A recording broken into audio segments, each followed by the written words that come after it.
Hear these words from Matthew's Gospel. After Jesus was born in Bethlehem in Judea during the reign of King Herod, Magi from the east came to Jerusalem asking, "Where is the one who was born King of the Jews?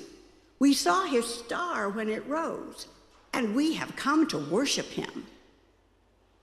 When Herod heard this, he was greatly disturbed, and all of Jerusalem with him. So he gathered together the people's chief priests and teachers of the law and asked them where the Messiah was to be born.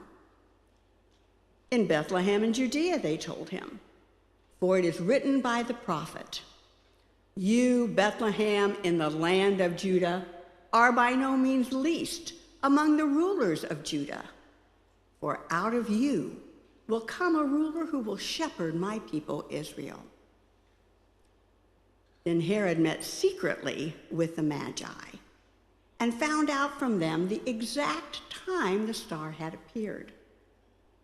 He sent them to Bethlehem, saying, "Go, search diligently for the child, and when you have found him, report to me, so that I too may go and worship him." Having heard the king, they went on their way, and the star they had seen when it rose went on ahead of them until it stopped over the place where the child was. And when they saw the star, they rejoiced. Upon entering the house, they saw the child with his mother Mary, and they bowed down and worshiped him. And opening their treasures, they gave him gifts of gold and frankincense and myrrh. But having been warned in a dream not to return to Herod, they went back to their own country by a different way. This is the word of God from long ago for all people today. Thanks be to God.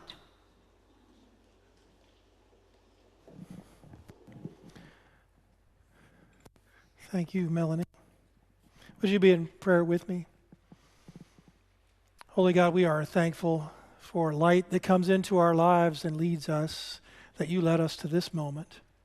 Help us in these moments to set aside all the other bits and pieces, the distractions, the noise of life.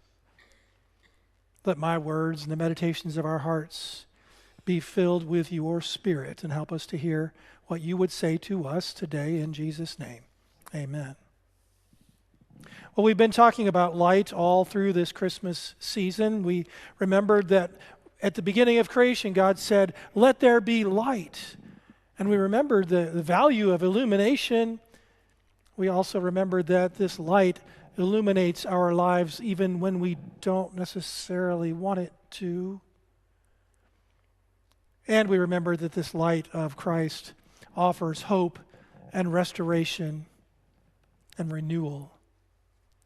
This morning we come remembering these magi who follow a light and find themselves in perhaps a surprising situation. It's a new year, did you know? Say yes. Good job. It's 2025, in case you weren't aware. And so we make resolutions, we have intentions, we have, this is going to be the year. This is going to be the year when? This is going to be this time I'm going to get it right. You know what I'm talking about? Do you have your own thing that this is going to be the year when you do the thing, or when you stop doing the thing, or maybe something in 24, I hope it's true, some way, something in 2024 went right, and you're going to keep doing it in 2025, but still, you paused, perhaps, as the ball was dropping and you stayed up too late, or maybe you went to bed early and you just got up the next day and said, look, it's another day on the calendar, the sun came up, yay!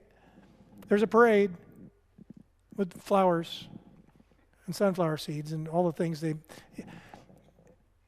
somewhere in there, most of us, whether we call it a resolution or not, thought about It's the opportunity to be reflective and to say, well, I have to write a new date on a check if I write one. So I got to think about, how do I want it to be? Who do I want to be? Who is God calling me to be? What's the deal? Resolutions. How many of you actually made resolutions? There's one. That's good. You're the first one this morning. I'm not making fun of you. Many of us have said, I'm not going to do that because I'll just fail. And the way to avoid failure is not to try. Think about that. Still, we have intentions. But here's what happens to resolutions. About 94% of us who do make a resolution, a year from now will find that we were not successful, according to some statistic I found. And of course, 75% of statistics are invented, but there you are. This is what happens to resolutions. Oh, me New Year's resolution crumbling apart faster than a chocolate chippy cookie. So that's why I brought Cookie Monster with me. Oftentimes we find that our good intentions don't become actions in our lives. And I'm going to put Cookie Monster over here. Thanks to Johnny and Greg for loaning us our friend. There he goes.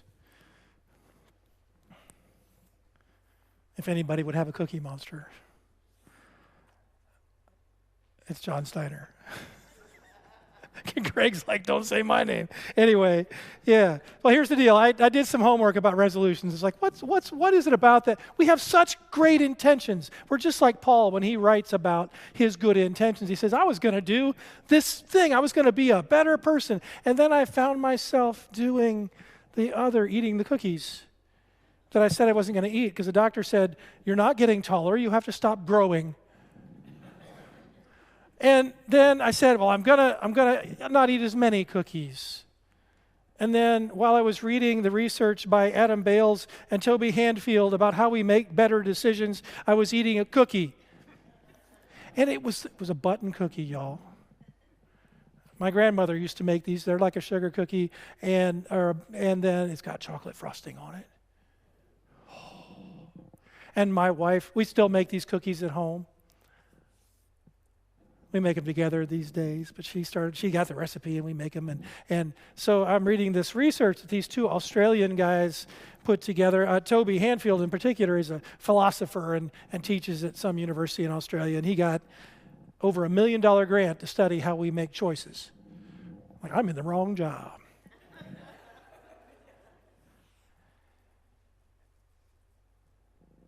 We know what we want to do, usually. Like, I got a pretty good idea. A certain number of cookies is enough, right? You know what I'm talking about. And it might not, so I'm using cookies as the silly example because Cookie Monster is fun. But you can put in the blank the thing that it is for you that you might need more of or less of. That you have excellent intentions about, even a resolution about, and then you're like Paul, and the thing you were going to do, you didn't do, and I don't know why I didn't do the thing I was going to do, because I really wanted to do the thing that I was going to do, and I'm going to do it, but I didn't do it because I didn't do it, and I don't know why I didn't do it, and what in the world is wrong with me? That's paraphrased, but that's what Paul writes. And it's our human experience. That's what happens. That's that 94% of the people who make a resolution will fail within a year. Now, it depends what you mean by fail. Does it mean I'm going to eat fewer cookies and then one day I eat too many cookies? But the next day, I get it right again? Did I fail? Or did I just have a bump in the road? These philosopher guys start talking about the ways that we make rational decisions. And there's a normative decision-making process. That's the part that's based on information. That's the part that's based on medical science. It says, yes, cookies have eggs and flour and things that are otherwise perhaps healthy for you. They also have 83 cups of sugar, and maybe not. And the frosting is just butter and sugar and chocolate. Wait, what are you doing? That's the rational part. It says, well, this is not nutrition. The motivational reasoning is, yeah, but it tastes so good. And it reminds me of my grandma and all the loving ways that she was grandma. And I can eat those cookies and be back in her kitchen. So I might have had more than one while I read this article. I had 3. Then the box was empty, so that was good. I don't know how the box got empty. Oh. They go on for 20 pages about this. I'm not going to bore you with that. One of the conclusions they come to is that resolutions, see, the subtitle of this article is How the Cookie Monster Quit Cookies. Now, I don't know how often you get to observe Sesame Street. The Cookie Monster has not quit cookies. He's still nom, nom, nom, nom, nom, nom, nom, nom, nom. There's no carrot monster who would have really good eyesight, I suppose, but it just doesn't work. How the Cookie Monster Quit Cookies. And they're saying resolutions give us a secondary reason. If I made a resolution, whatever the medical science is, whatever my immediate desire is, the resolution gives me this other, goes in the other direction to say, well, this was the whole medical science part. That's a lot to think about. I don't have to think about all that. I can think about, I said I was gonna or not gonna. So I'll do that. And it helps. So it adjusts our failure percentage down a ways. But I wonder if really the problem is that we try to do it on our own. That I try to make the change that needs to happen in my own life on my own power without some deeper change. The Cookie Monster isn't going to stop eating cookies because the Cookie Monster is the Cookie Monster. That's the way it's going to be.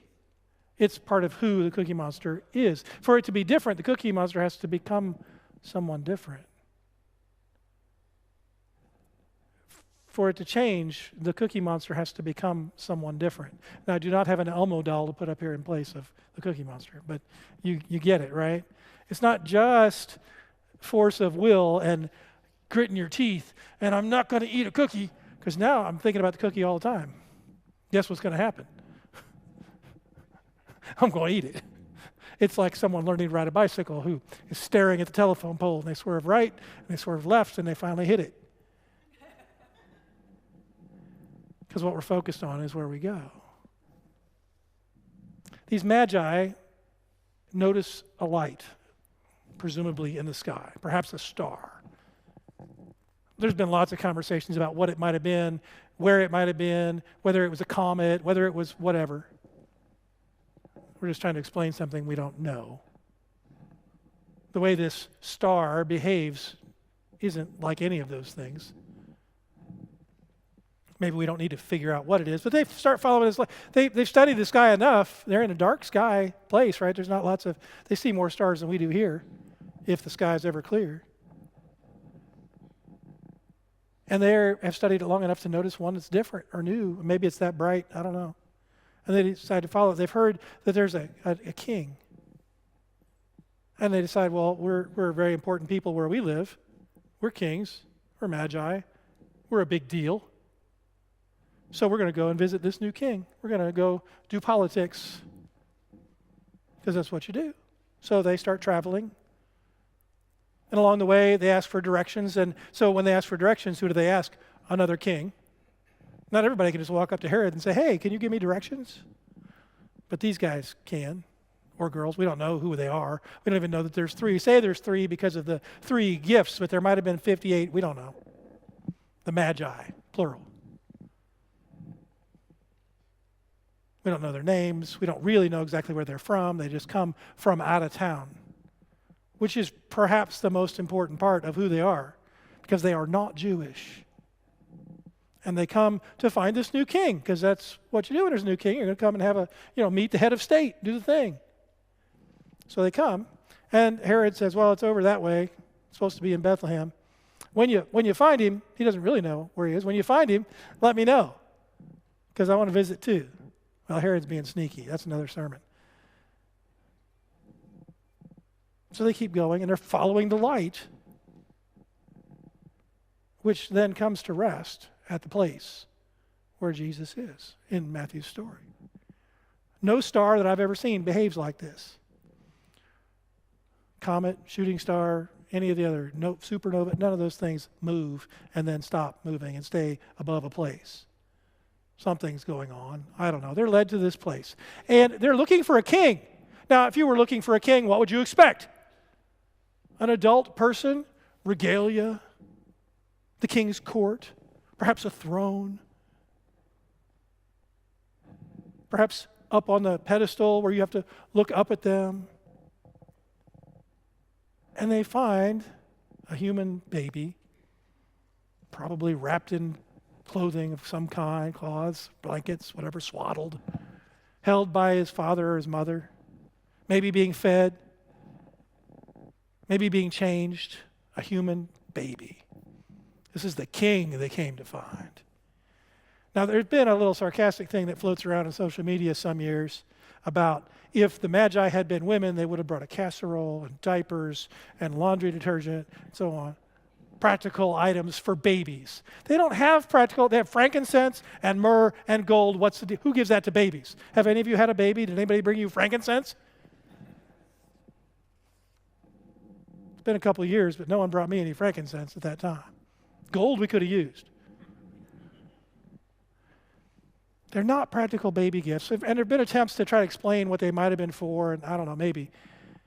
But what I suspect is these magi were traveling. They were carrying valuable items with them to pay for their life along the way, as their traveling was different than it is now. It took them some period of time from far away to get to where they are, and so they've got these valuable items. They get there, they meet this baby, and realize what's up.